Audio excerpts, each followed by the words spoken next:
Welcome my dear friends, welcome to my channel. আশা করি সবাই খুব ভালো আছো, সুস্থ আছো। তো আমরা আজকে আলোচনা করব একটা মাইক্রো লেসন প্ল্যান, ঠিক আছে, যেটার নাম হচ্ছে সমন্বয় সাধন দক্ষতা। অ্যাকচুয়ালি এটা এই যে গল্পটার উপর আমরা সত্যি শোনা ক্লাস 4-এর, তো এই যে সত্যি শোনা গল্পটার উপর আমরা লেসন প্ল্যান তৈরি করছি। আমি পুরো সত্যি শোনা গল্পটার ওপর 3টে টোটাল লেসন প্ল্যান তৈরি করার কথা দিয়েছিলাম, ঠিক আছে। তো তার মধ্যে আজকে যেটা দেখতে পাচ্ছ ওখানে স্টার মার্ক গ, অর্থাৎ 3 নাম্বার পার্টটা আজকে আলোচনা করব। অলরেডি ক এবং খ যে পার্টটা রয়েছে সেটা আমার আপলোড করা হয়ে গেছে, বাট টাইম ডিউরেশনটা অনেকটা হয়ে গেছে, অর্থাৎ দুটো আপলোড করার প্রায় মাসখানেক পর আমি 3 নাম্বার পার্টটা আপলোড করছি। কোনো কারণে আমি করতে পারিনি আর কি, ঠিক আছে। তো প্লেলিস্টে পরপরই থাকবে, সেখান থেকে অবশ্যই ভিজিট করে নেবে যার দরকার, ঠিক আছে। তো চলো এরপর শুরু করব। দেখো, যারা রেগুলারলি আমার লেসন প্ল্যানের ভিডিওগুলো দেখছো তাদের খুব বেশি ফার্স্ট পার্টটা নিয়ে আর বোঝানোর কিছু নাই, যে প্রশিক্ষণ কেন্দ্রের নাম, শ্রেণী, সময়, শিক্ষার্থীর সংখ্যা, শিক্ষার্থী শিক্ষকের নাম। এটা যদি মেয়ে হয় তাহলে এখানে হবে শিক্ষার্থী, শিক্ষিকার নাম হবে, ক্রমিক সংখ্যা, তারিখ, যেমন প্রত্যেকটা পয়েন্ট থাকে। লেফট হ্যান্ড সাইড গেল। রাইট হ্যান্ড সাইডে সেম টু সেম দেখো, বিষয় হচ্ছে বাংলা, বইয়ের নাম পাতাভার, একক হচ্ছে সত্যি শোনা, ব্র্যাকেটে আমি মেনশন করে দিচ্ছি এটা প্রচলিত গল্প। আচ্ছা, এটা যদি কোনো প্রচলিত গল্প না হয়, যদি কারো লেখা হয়, তখন সেইখানে লেখকের নাম থাকবে এবং লেখকের পরিচিতি পরিচিতি না, লেখকের নাম বা লেখিকার নাম বলে একটা পয়েন্ট থাকবে, সেখানে নামটা দিয়ে দিতে হবে। এরপর উপএকক, যেমন ক ক ক পার্টটাতে যেমন ছিল, খ পার্টটাতেও তাই আছে, গ পার্টেও তাই আছে। আজকে শুধু আমরা আলোচনা করব লাস্ট পার্টটুকু, কারণ ক এবং খ আমরা অলরেডি আলোচনা করা হয়ে গেছে আমাদের। আজকের পার্ট লিখে আমি আবার একবার গ উপএককটুকু লিখে দিলাম, ঠিক আছে। এবং এই প্রসঙ্গে বলার আমার মনে হয় আমি বলেছি, কিন্তু অনেকটা গ্যাপ হয়ে গেছে তাই আমারও মনে নেই, তো আরেকবার আমি বলে দিচ্ছি। লেসন প্ল্যান যখন ফাইনালি তৈরি করবে, A4 যে জেরক্স পেজগুলো হয় সেখানে এক সাইডে লিখবে, এক সাইডে লিখে লেসন প্ল্যান তৈরি করবে। ব্লু এবং ব্ল্যাক ছাড়া অন্য কোনো কালারের পেন একদম ইউজ করবে না, যে আমি পিঙ্ক ইউজ করব, স্কেচ পেন ইউজ করব, বিভিন্ন রং বেরঙের দেখতে সুন্দর লাগবে। No need, blue and black, ঠিক আছে। তো চলো এরপর আমরা শুরু করব। দেখো, আচরণাঙ্গ সমূহ, ঠিক আছে, আচরণাঙ্গ সমূহ একবার লিখে নিতে হবে। তাহলে এই যে সমন্বয় সাধন দক্ষতার উপর যে আচরণাঙ্গগুলো রয়েছে, একটা হচ্ছে শিক্ষার্থী দ্বারা অন্যান্য বিষয়ের সাথে সমন্বয় সাধন, একটা হচ্ছে শিক্ষার্থীর কাছ থেকে দৃষ্টান্ত গ্রহণ, একটা হচ্ছে শিক্ষার্থীর দ্বারা যথাযথ উদাহরণ, একটা হচ্ছে সাধারণীকরণ। এরপর আমরা আলোচনা করব। এবং আমি এটাও বলেছিলাম যে সব থেকে বেশি কনফিউজ হয় দৃষ্টান্ত গ্রহণ এবং যথাযথ উদাহরণ, এই দুটোর করতে গিয়ে সব থেকে বেশি কনফিউজ হয়, মানে কনফিউশন চলে আসে যে আমি কোথায় দৃষ্টান্ত লিখবো, কোথায় আমি উদাহরণ লিখবো, ঠিক আছে। তো চলো দেখো, আমরা প্রথমে বিষয়বস্তু। এক্ষেত্রে আরেকটা কথা জানি না বলেছি কি বলিনি, যদি এটা প্রচলিত গল্প না হয়ে বাবু, এটা প্রচলিত গল্প না হয়ে যদি কিন্তু কোনো ইয়ের হতো, লেখক বা লেখিকার হতো, তখন আমাকে এখানে একটু লেখক পরিচিতি নিচে দিয়ে দিতে হতো, যে তার জন্ম, মৃত্যু এবং তার লেখা কিছু বই টইয়ের নাম, তিনি কোনো পুরস্কার পেয়েছেন কিনা সে সম্পর্ক, এগুলো আমাকে একটু লিখে দিতে হতো। তো বিষয়বস্তুর জায়গায় আমি কি বলছি এখন, বিষয়বস্তু আমি বলেছিলাম যে আজকের এই পার্টটুকু, এই যে এখানে যে পার্টটা আছে আজকে আমি যেটা পড়াবো, সেইটুকু জিসটা আমি তো বই পড়ে লেসন প্ল্যানটা তৈরি করছি, তো সেই এইটুখানি পোর্শন পড়ে এটার যে একটা জিস্ট আইডিয়া যেটা পাচ্ছি, সেই আইডিয়াটা আমি এখানে বিষয়বস্তুতে তুলে ধরতে পারি। নতুবা এখানে আমার যেটুকু লেখা রয়েছে সকাল থেকে এটা লিখে দিলেও চলবে, কোনো ব্যাপার নেই, ঠিক আছে।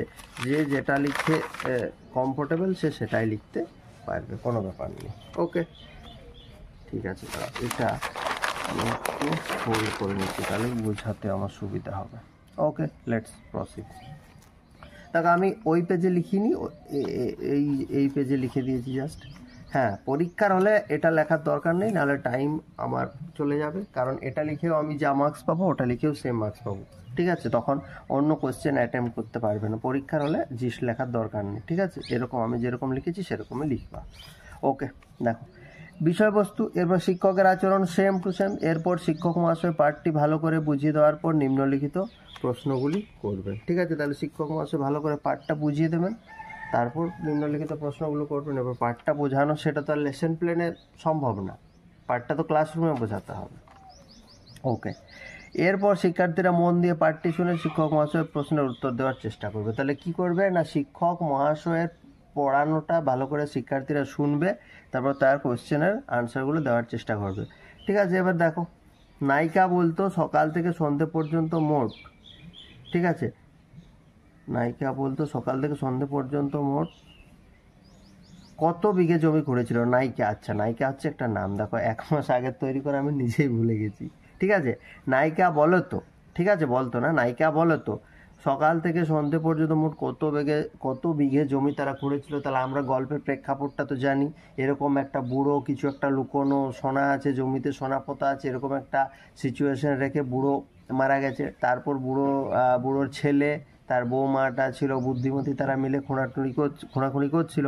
আমরা লাস্ট পোর্শনে চলে এসেছি, সেই জন্য প্রশ্ন হচ্ছে সকাল থেকে সন্ধে পর্যন্ত মোট কত বিঘে জমি তারা খুঁড়েছিল। 5 বিঘে জমি খুঁড়েছিল স্যার। নায়িকা উত্তর দিচ্ছে 5 বিঘে জমি খুঁড়েছিল স্যার। এটা আমার হচ্ছে দৃষ্টান্ত গ্রহণ। কেন দৃষ্টান্ত গ্রহণ বলো তো? এই কারণে দৃষ্টান্ত গ্রহণ, এই যে 5 বিঘে, আমি কেন বললাম না 1 বিঘে, কেন বললাম না 2 বিঘে, কেন বললাম না 3 বিঘে, কেন আমি 4 বিঘে বললাম না, হঠাৎ করে কেন 5 বিঘে জমি বললাম না? 5 বিঘে জমি এ কারণেই বললাম যে 5 বিঘে জমি, বা আমি বললাম বা নায়িকা বললো এখানে 5 বিঘে, এটা হচ্ছে পাঠে দেওয়া আছে। পাঠটা পড়ার পর তো লেসন প্ল্যান তৈরি করছি, পাঠে এই 5 বিঘেটা আমার দেওয়া রয়েছে। তাহলে যেহেতু দেওয়া রয়েছে সেই জন্য দৃষ্টান্ত গ্রহণ। আমি বলেছি পড়ার মধ্যে থেকে যে আনসারটা আমি পাবো সেটা হবে দৃষ্টান্ত গ্রহণ, আর সেখান থেকে আমি প্রাসঙ্গিক কিন্তু পড়ার বাইরে যে জিনিসটা আনবো সেটাই হবে আমার কি, সেটাই হবে আমার উদাহরণ। এবার দেখো 5 সংখ্যা, 5 একটা সংখ্যা, এটা তো আমরা জানি। তাহলে বলছে 5 সংখ্যাটা আর কোন বিষয় তোমরা পড়েছো? তাহলে 5-5-এর কথা মেনলি তো আমরা গণিতে পড়েছি, তাহলে গণিত বিষয়ের সাথে সমন্বয় সাধন হয়ে গেল। ঠিক আছে, পরের প্রশ্ন, 5 ছাড়া আর কয়েকটি সংখ্যা তোমরা বলো দেখি। যেহেতু 5-এর প্রসঙ্গ এসছে, আমি চট করে 5 বাদ দিয়ে দেবো, এখানে আমি আর কিচ্ছু বলিনি, 1 2 3 4-এর কথা বলিনি, আমি শুধুমাত্র 5কে নিয়ে টানছি, কারণ পড়ার মধ্যে 5 শব্দটা আমি পেয়েছি। 5 ছাড়া আর কয়েকটি সংখ্যা বলো দেখি। যে যত খুশি, সংখ্যার তো কোনো শেষ নেই, যে যা খুশি ইচ্ছে বলেছে। তাহলে কী হলো? যথাযথ উদাহরণ।